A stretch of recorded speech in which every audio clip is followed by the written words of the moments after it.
When we come back, how to know when a family member or friend might be struggling with an eating disorder and how we can most effectively help.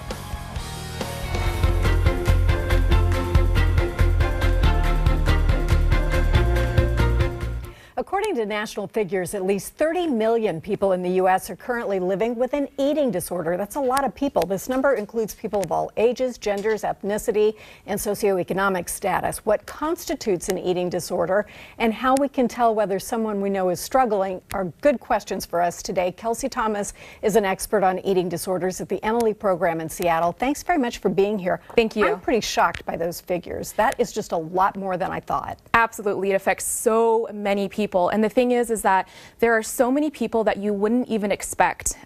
People of any shape, size, weight are affected. Seniors, everybody are absolutely affected by eating disorders. It is really something. So what defines an eating disorder? We've heard of bulimia and anorexia, but there's a whole spectrum of things. There's so many different types of eating disorders. Like you stated, anorexia, bulimia, and also binge eating disorder, compulsive overeating, and many more.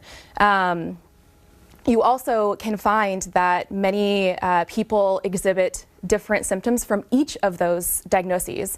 So it can be a cluster of things. It can be kind of hard to figure out exactly which one. Yeah.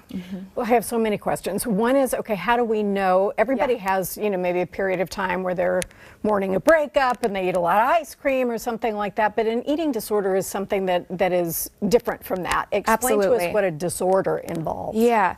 You want to be looking for signs where you are feeling constant shame about the food that you eat or your body, or having the feeling of, I can't start my life until I lose weight, or something like that.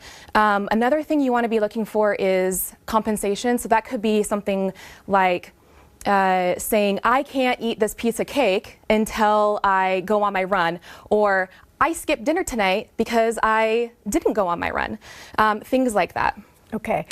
What are the most dangerous forms of eating disorders? What are the kinds that are life-threatening? Yeah. All of them. All of them. Yes. I want to make sure that everybody is absolutely clear about that. Every single eating disorder is life-threatening, or it can be life-threatening. And that is why it is absolutely crucial to seek help and get a diagnosis. Yeah. Let's talk about some myth busting. We have a lot of misconceptions that these are teenagers, girls, probably white, starving themselves to be thin for Instagram. But that is not the case here. I mean, obviously you could fit in that category, but there's a lot of other categories. Absolutely. So I really like to focus on what's true about eating disorders. And so what's true is exactly what you said before, is that it can affect absolutely anyone of any gender, socioeconomic status, ethnicity, any type of person, any age, anybody. So a lot of parents who are raising girls are concerned about the whole body image thing, about, how often they diet or say they are.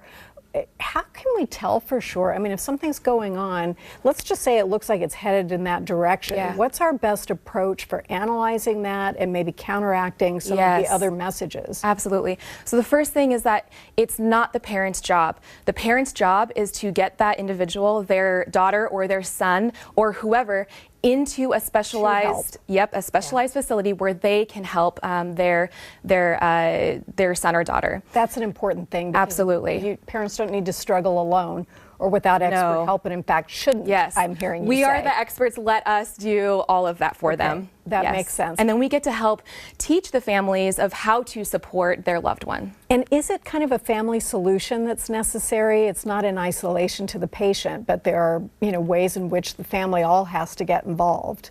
Yes, if the individual has family members that are support systems in their support system, then they definitely need to be there to help.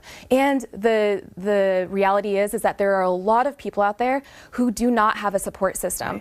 And so they really need to be reaching out to anybody that they know for that support, because it is crucial that you cannot do this alone. You need someone, you need your people. And there's nothing wrong with you for not being able to do it alone. That's just the way this works. Exactly. Because you've got enough shame going on without something like that on top of it. Do we know what causes these disorders?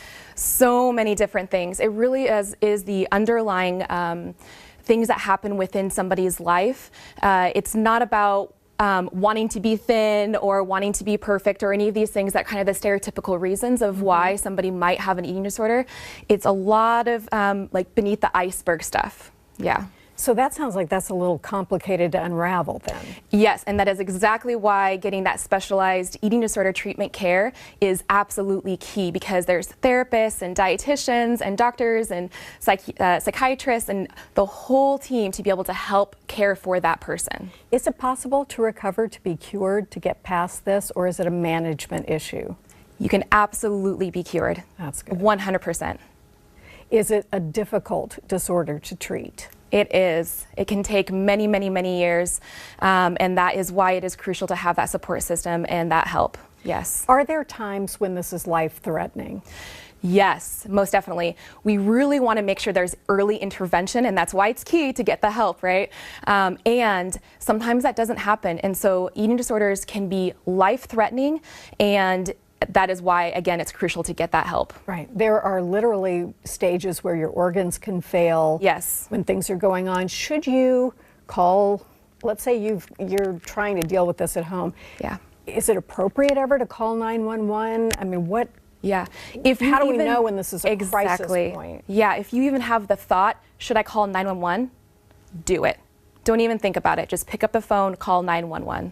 How do we find good treatment programs? Very good question. So there are lots of different treatment facilities around, and so being able to search for one online or ask your friends if they know of any. And ask your primary physician, Your perhaps? primary physician, exactly. And really try to find a treatment facility that fits for you. Because there are lots of different approaches. There are lots of different approaches.